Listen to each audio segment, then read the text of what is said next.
I'm very pleased to call to the podium Dr. Abdullah Alzahrani. He's the General Manager of Archaeology at the Saudi Heritage Commission and also a member of the Aleph Scientific Committee.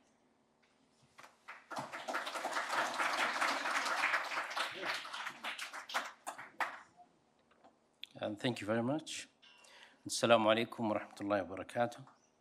And I am very delighted to be here today, but not the last one to speak. I know you are very tired today, but inshallah we take just maybe around 15 minutes to take you in a good journey to the Asia in the central of the Saudi Arabia and the west part of the Asia. And before I start, a few days ago, I was speaking with my colleagues on the Heritage Commission to help me with the extra materials we presented today. And one of them looked worried and told me, are you going to mention us by name? I told him, don't worry, I will either speak well of you or I will say the truth. So I will keep promise today to speak kindness and mention all the efforts that they done in the Kingdom of Saudi Arabia and the heritage.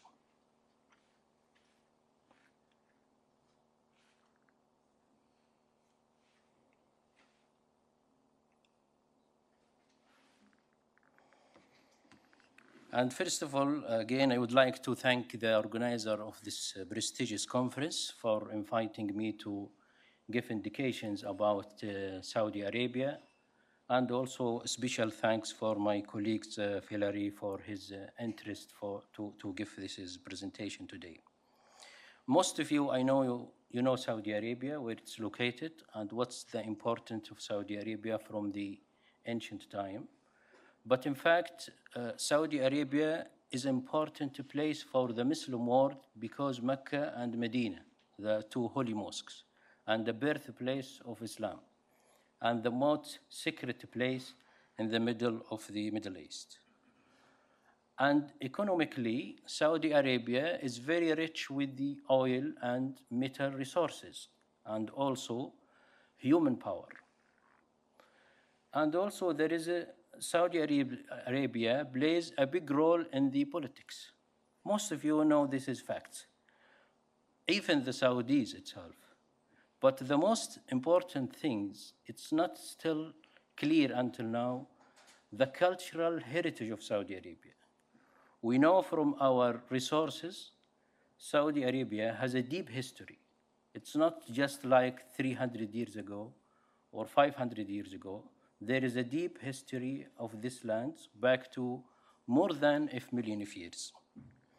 Based in our archaeological investigation in the Kingdom of Saudi Arabia, we have sites back to more than a million of years to present the sequence of the history, from prehistoric to the historical period to the Islamic time until the present day. And this heritage or this land need to be discovered well from ourselves in Saudis or from our colleague from the international centers.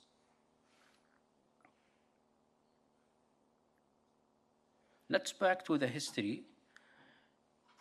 Around 500,000 years, Arabia was a wet and full of animals and large vegetation landscapes, absorbed people who migrated from Africa to Arabia to settle, to domesticate the animals, to grow the seeds, and then to move to the rest of the Asia. We have today a mega project called the Green Arabia Project to study the climate change, to study the ancient places, to study the ruins of the ancient lakes, ruins of rivers. And we gained more than 10,000 ancient lakes beneath the sand, and also remains of rivers that cross the Arabia from the south to the north and opposite from the east to the west. In the historical period, which called 5,000 years from now, Arabia was a place or a land for many states and kingdoms, and also played very important role in the ancient long-distance trade, connected the rest of the Asia with the rest of the world. For example, different commodities came from China, from India, through Yemen, and then group of traders take these commodities, which contains spices, gold, silver, going to the central of Arabia in the Al-Fao site, for example, which recorded in the last site recorded UNESCO sites. Then group of traders come from the north or from the east to bring these commodities to other centers in the world. Some of these lines we talked before this session today about the caravan routes coming from Arabia to the north in Petra, Gaza, and after that Mediterranean cities and beyond. So Arabia in that time played very important role to control the trade between the east and west and the south and the north. In the time of Islam, most of these trading routes changed to transfer the pilgrimage from Yemen, from Damascus, from Iraq, going to Mecca. We still today have many sites along these routes and countless of artifacts back to 13th centuries of Islam. Even though we have some ports in the Red Sea, more than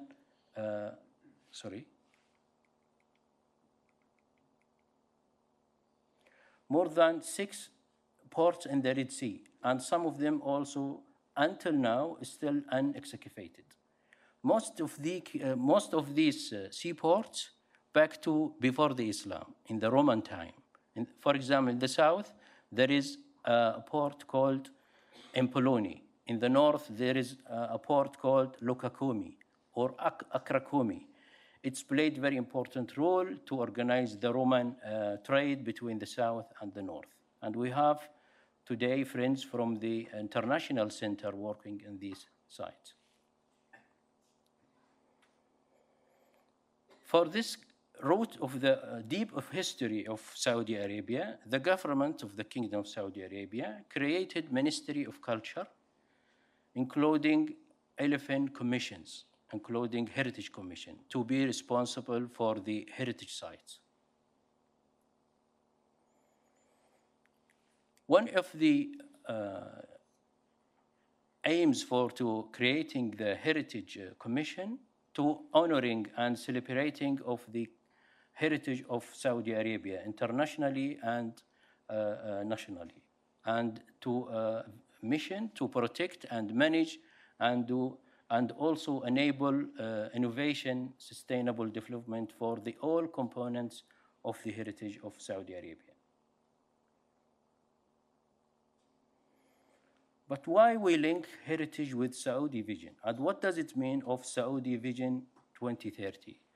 Saudi Vision 2030 is the strategic plan launched in 2016 to diversify the economic and to move away from oil and also to improve other sectors like tourism, entertainment, and technology and investment, and to change the life of Saudi Arabia to good life, and also to celebrate with the cultural identity of Saudi Arabia. We've been working with the government to meet with our indicators, with the indicators of the Saudi Vision 2030, to celebrate with the national heritage, Arab and Islamic sites in the Kingdom of Saudi Arabia, to restore these sites, and also to exchange and sharing the information about the sites with the international centers by the conferences or by the media or by museums.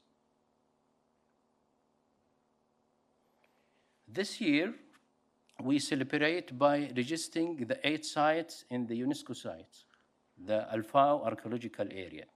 And Al-Fao, in fact, It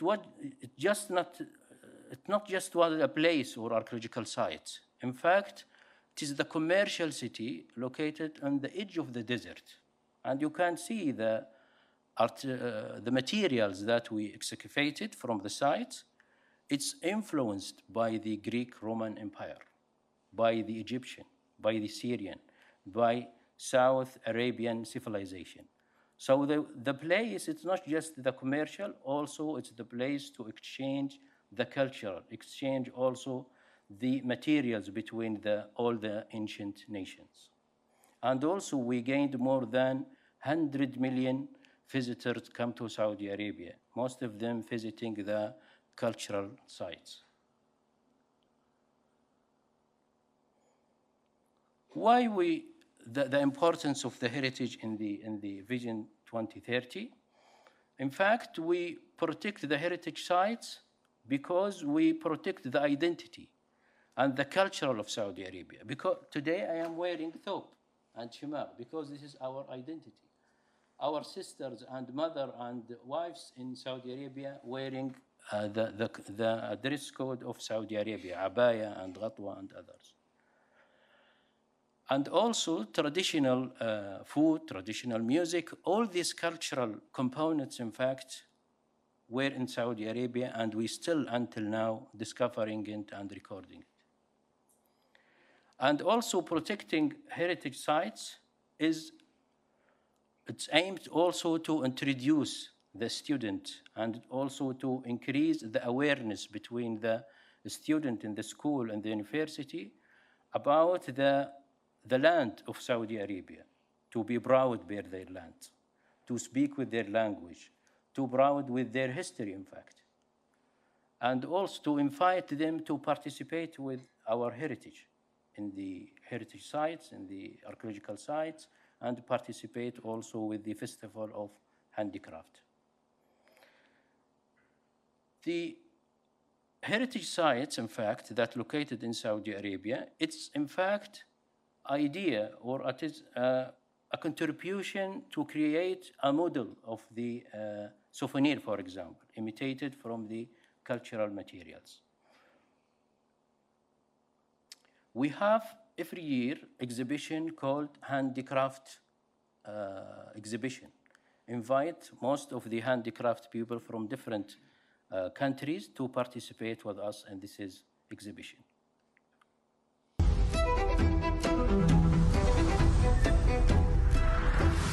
It is a great honor for me to be participating in Banan.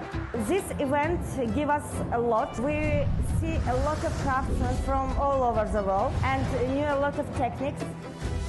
Just love seeing the hand weaving and the different skills that you have with different types of weaving. I'd love to take them home with me. I've seen a lot of great crafts here, and especially two ladies making these beautiful pearl necklaces that really caught my eye.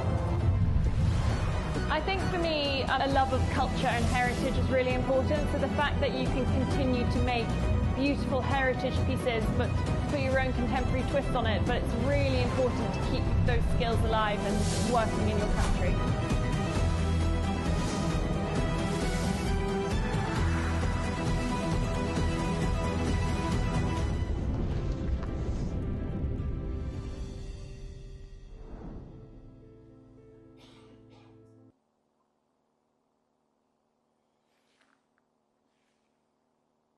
"60 years ago, there was a small department called Department of Archaeology and Museum. And this is the seat of the Heritage Commission today. And the kingdom in that time was very keen to create a department to look after for the national heritage. In the time of the King Abdulaziz, who founded the Kingdom of Saudi Arabia, also he let the international travelers to come to Saudi Arabia and to see the archaeological site and the heritage sites. And they recorded many observations about the archaeological site. They protected, in fact, some information about these sites. And some materials were moved with them to outside of the kingdom, because in that time there was no law against to taking the objects outside of the kingdom. There was organized missions after the time to excavate the sites in the kingdom.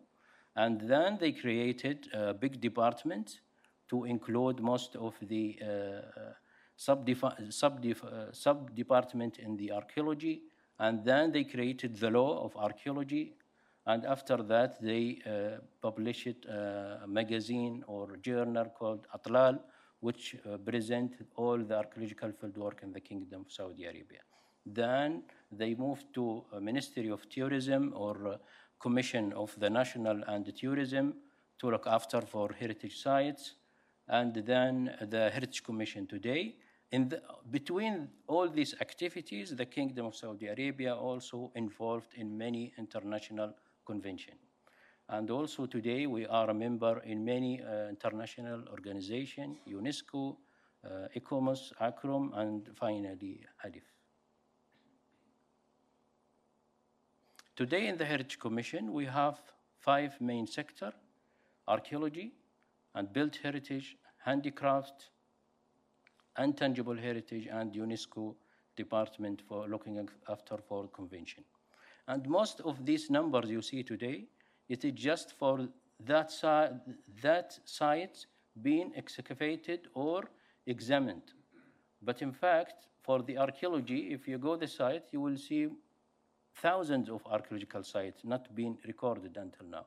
And until now, it is under excavation or survey or investigation.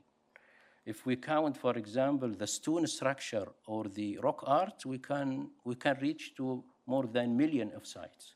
In the same situation for the built heritage. Our colleagues from the built heritage sector, they are going now to record more than 30,000 built heritage, including ancient villages or mosques or another individual buildings.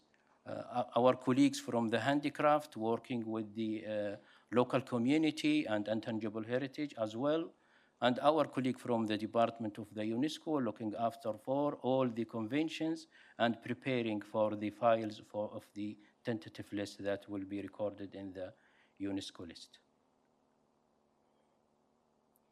Other departments today, they are looking for the artifacts that moved from Saudi Arabia, and we helped some countries from the surrounding of Saudi Arabia. We retained some objects from outside and from inside, which reached to more than 50,000 objects. And we retained some objects for belongs to Yemen and Iraq and Egypt. And department today, Dr. Naif and my colleague Faisal, every day looking for the social media to see what's people looking for the artifacts or smuggling some artifacts. And we're working with the public security to looking for those people who working illegally in this object.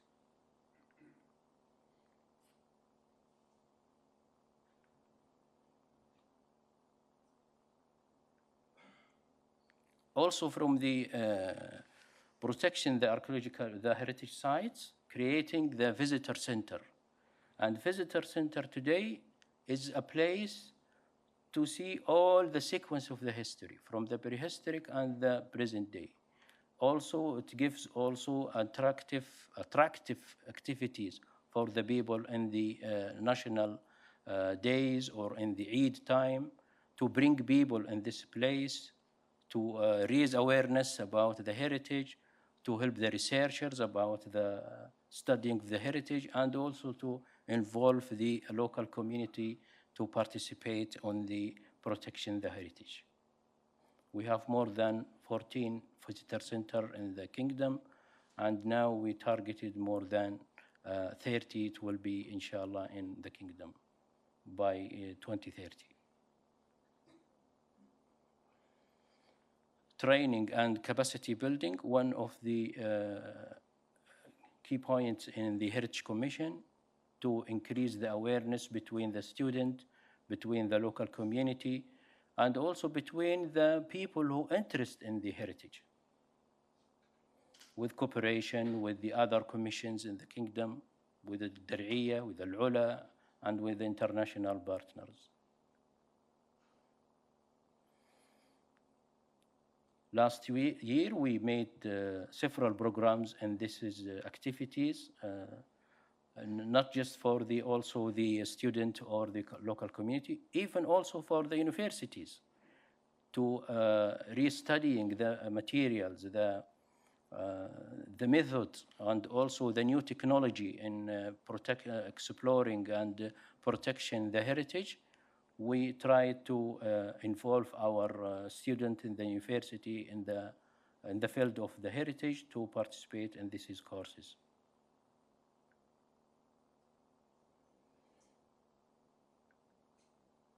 Capacity building also in the exploring the sites, discover the archaeological sites. Most of the working archaeologists today from the women, and they have a competition with the boys in the field, and they are doing very good work, especially in the high technology. Another aspect also, the Heritage Commission is working with other ministries to sign agreement to protect the heritage sites and also to exchange the information about these sites and avoiding any building or random building in these archaeological heritage sites. We invite local community and the student to participate with us in the archaeological fieldwork under the supervision of the professional of archaeologists to participate, to touch the materials, and then we give them lessons why we are digging here in this site. Most of the local community, they thought we are digging for the gold or silver. We are not digging for the treasure here, we're just digging for the information of the site, because this site can create many jobs for the local community.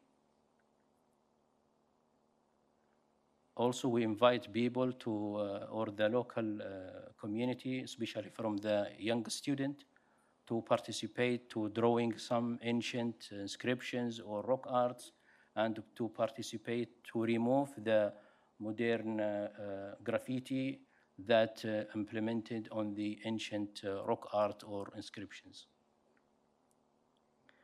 Today also the Heritage Commission has many initiatives to protect the archaeological site in all the components of the heritage, from the archaeology, built heritage, handicraft, and the intangible heritage, build capacity on all these compounds, and also to invite other scholars from the different centers in the world to give their experience to protecting the heritage sites, and also to share the knowledge even from the Kingdom of Saudi Arabia. I know there is many challenges and potential in this subject. The heritage sites today facing many problems, especially for those people who looting in the archaeological sites or build in the random area, damaged the layer of the cultural sites, and also less of the funding for the protection of the cultural sites. And also we need to update the law that protect the cultural sites, and also to increase the awareness between the local people and the student, and also for the young generation. In the case of Saudi Arabia, in fact, we have today, still we have intangible heritage need to be discovered in the oasis and along the coastal area, in the forests and in the face of the mountains, and between also the local community. And this cultural heritage site is a gift for the new generation to discover, to manage, and to also to present to the other people. And we hope, inshallah, to meet our Saudi vision, Saudi 20 vision, to meet at least to protect the archaeological sites. Thank you very much.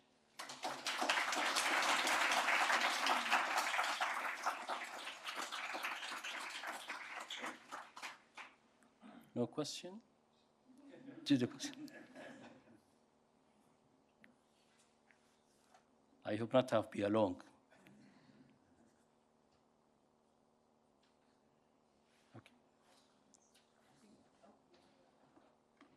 تفضل.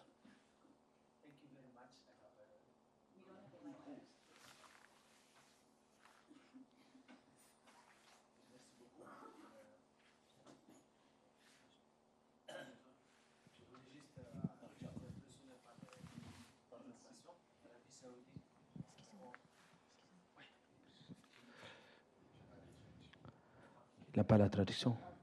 Oui. Yeah? Oui, je pense que c'est pas. Someone Oui. can translate to English. Je voulais juste bondir sur les images que. Okay.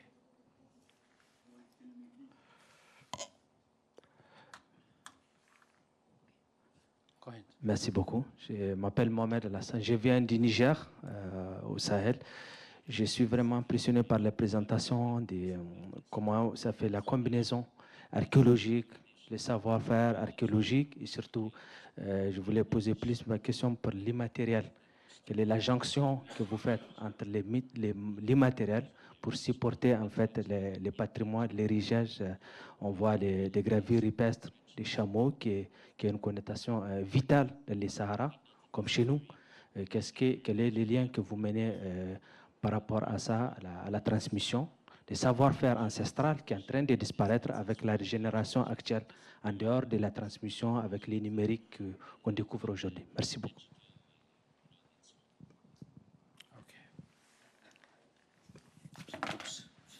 Thank you very much. It's a very good question. And I think I missed to mention something. In the intangible heritage, we have a project in the Heritage Commission to record all the items of the Kingdom of Saudi Arabia for the intangible heritage, especially for the coastal area, and the build of the ships and the stories that relating with the sea, and also the basket that made for the hunters or fishermen. So we have a project to record all the intangible heritage along the Red Sea coast with the Heritage Commission and also with the international partner from the Exeter University. We finished 5 years from this agreement with Exeter University, and now we are going to publish the result of this study. We have digital resources, a digital record for the intangible heritage. Even we have a digital record for the archaeology and tangible heritage.